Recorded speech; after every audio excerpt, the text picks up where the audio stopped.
Hello everyone, welcome back to my channel. Today I thought I would do a sequel video to the children's book recommendations video I did last week. And now we'll move up in age and we'll go on to middle grade book recommendations. So just like in the children's book video, I mentioned how I'm not primarily a children's book reader or primarily a middle grade book reader, but I will read about 10 of each in a year.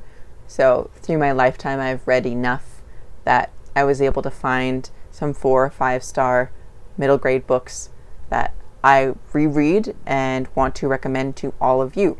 So just like in the children's book video, I am going to summarize each book quickly and concisely, share a quote that I enjoyed that really hints at why I liked the book, and leave you off with some keywords that hint at the subject or themes that were in each book. So hopefully with those pieces of information, you decide if it's a book that you might enjoy. First one is A Monster Calls by Patrick Ness. Now this book I read in university. I read it during an education course where we had to pick a middle grade book and make lesson plans on that book. So I've read this book multiple times.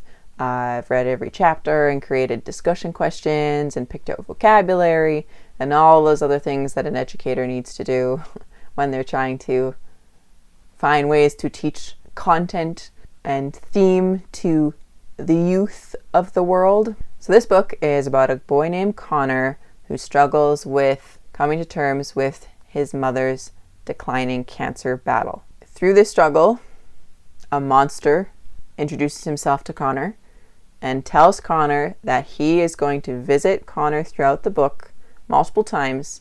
Each time he will tell Connor a story, and the final time the monster visits him, it's Connor's turn to tell the monster a story. And this quote, I'm going to share a quote that the monster tells Connor that highlights why I liked this book. Stories are important, the monster said. They can be more important than anything if they carry the truth. So my channel is called The Mass Story Write.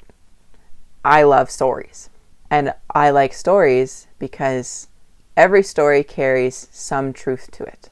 Even if they're fictional, there's always a universal or a personal truth that we as readers can connect to and take away.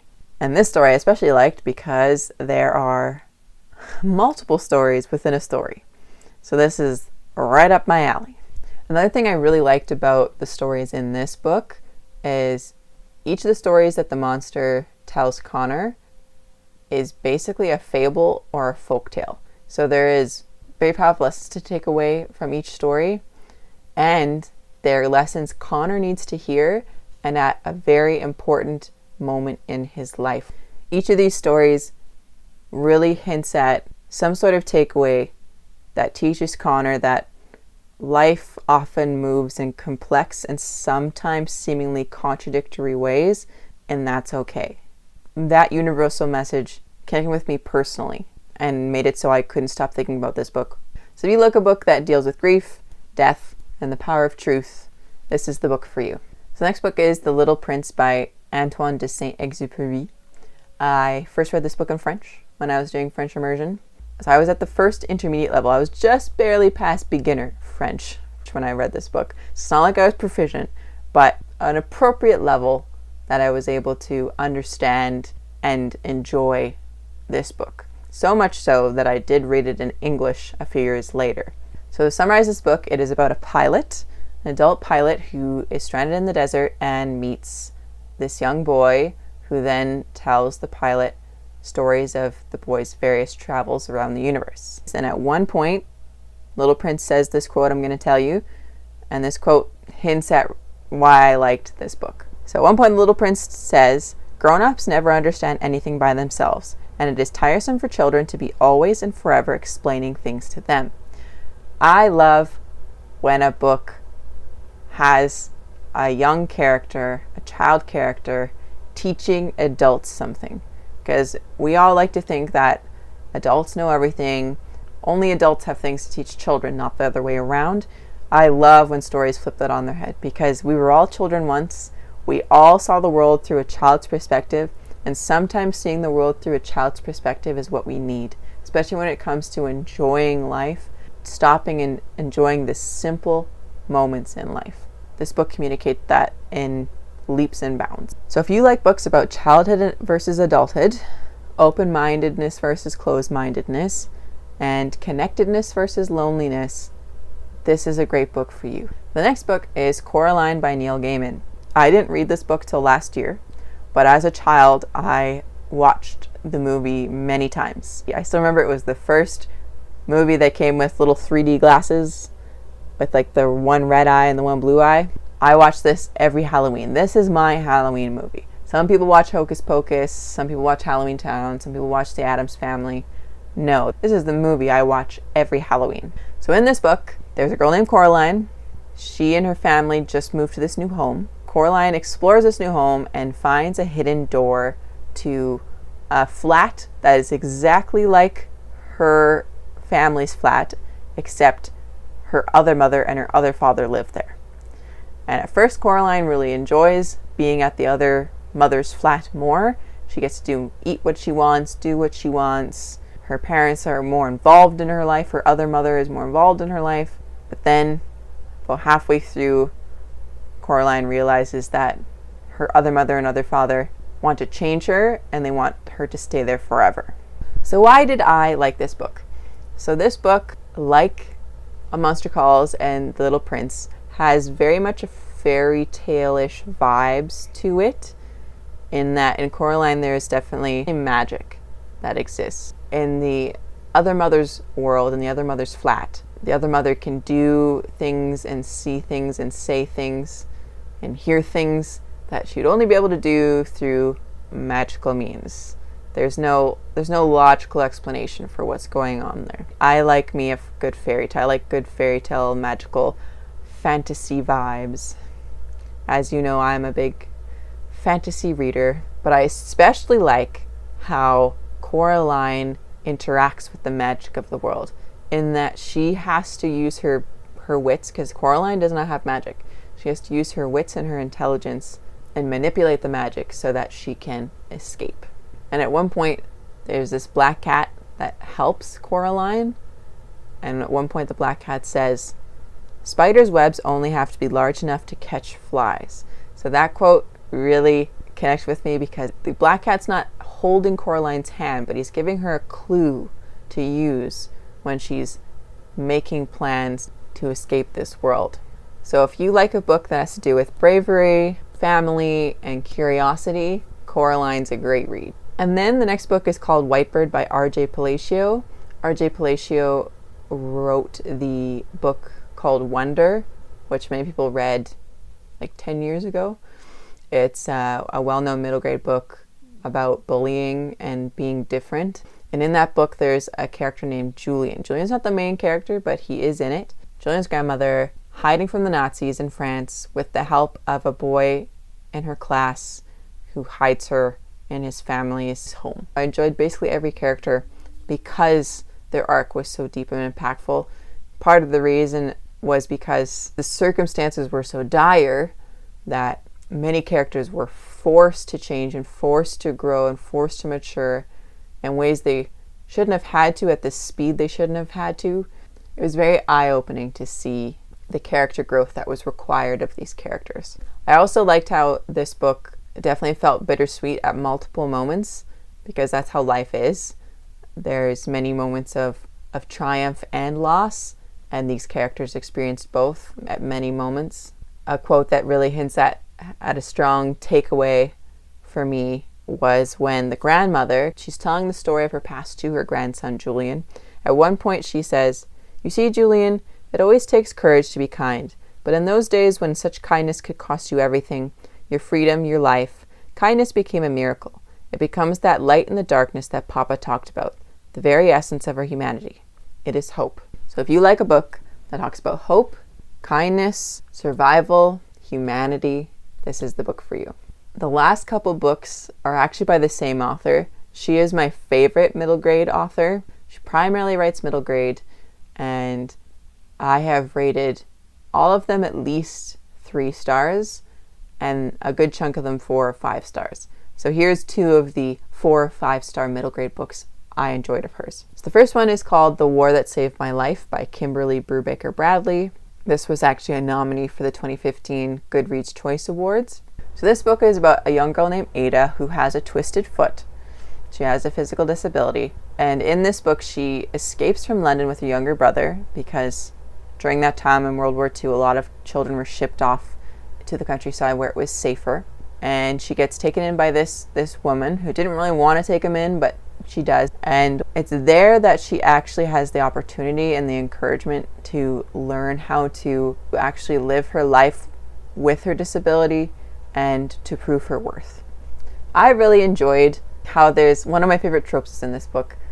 Whenever there's a caring, strong mentor figure in a book, that's one of my favorite tropes. And actually, Ada has many of these mentors. When she leaves London and goes to the country, when she leaves her mother and goes to the countryside, she encounters many of these mentor figures that all have something to teach her and who all support her and encourage her, which is new for her.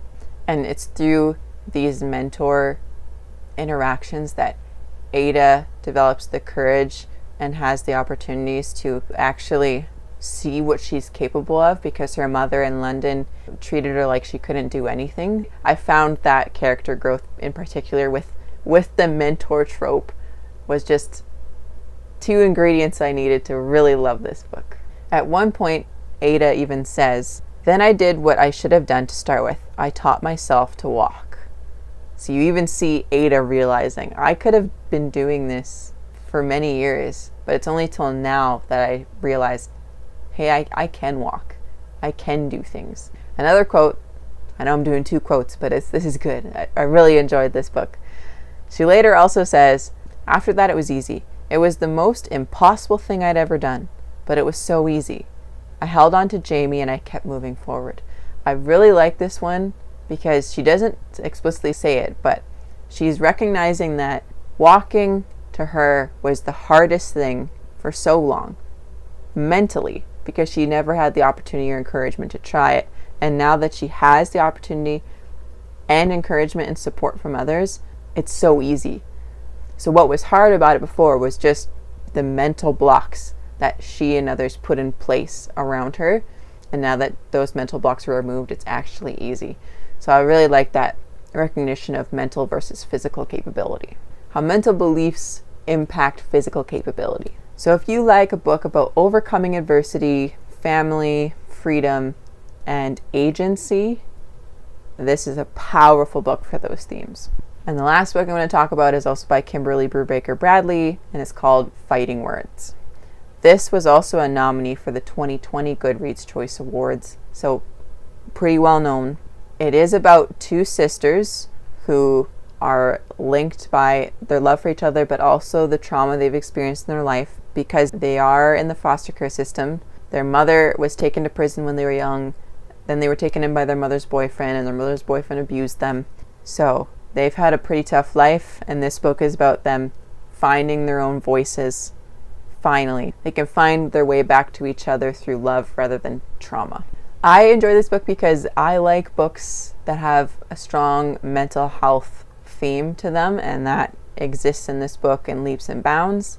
Obviously, the harmful circumstances in these characters' lives heightened the emotional impact for the characters and for me, and I like a book that really makes me feel things. I also like how this story was told through the younger sister's perspective. So obviously we're getting a slightly more naive, limited perspective on what's going on with their lives and what's going on with the sister's mental health. So we get to see bits and pieces of the older sister's struggles, but not with the full knowledge of an adult who can perhaps see what's going on a little clearer. It really shows that mental health is not talked about very much, and for a child, unless it's explicitly told to them, they're not going to understand it because they haven't learned about it before. She can recognize the emotions in the situation. Her emotions can drive her to try to get what she needs, but sometimes she doesn't know what she needs. She doesn't know what her sister needs. She just feels the emotions. She feels the pain and the sadness, her own pain and sadness, and she can see her sister's pain and sadness, but she doesn't fully understand it nor really 100% where it's coming from, which allows opportunity for a strong character arc, character growth, and also a powerful turning point in the plot when we as the reader also get let into what's really going on finally towards the end of the book. One quote that again really shows what I connected with in this book. At one point a character says, "I've learned that some things are almost impossible to talk about because they're things no one wants to know, not even me." You could really see through that quote that a huge part of the conflict is that no one wants to talk about mental health and it's stigmatized. So there's the hurdle of even communicating what's going on, let alone asking for what you need.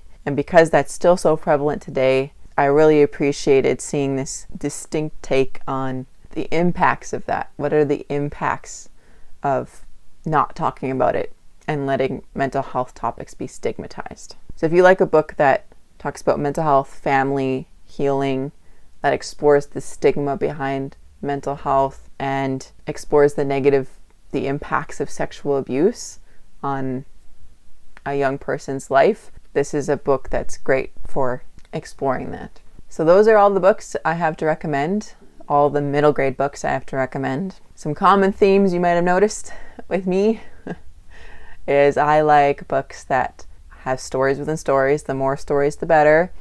I like fairy tale-esque, fable, folk tale type stories, ones that have powerful lessons to take away, powerful truths to connect with. And I like reading about children growing and thriving and healing through the care of strong mentors in their life.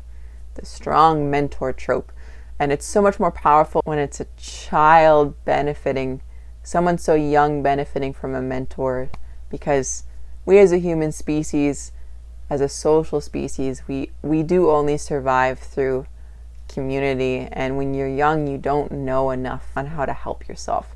So it's so much more powerful to read about a child getting the help they so desperately need, the support they so desperately need from strong, supportive adults in their life. And that's it. So I'll leave you with my usual question. I'm very curious if you have read any of these authors or read any of these books and what you thought of them. So with that, I will sign off and see you in my next video. Bye.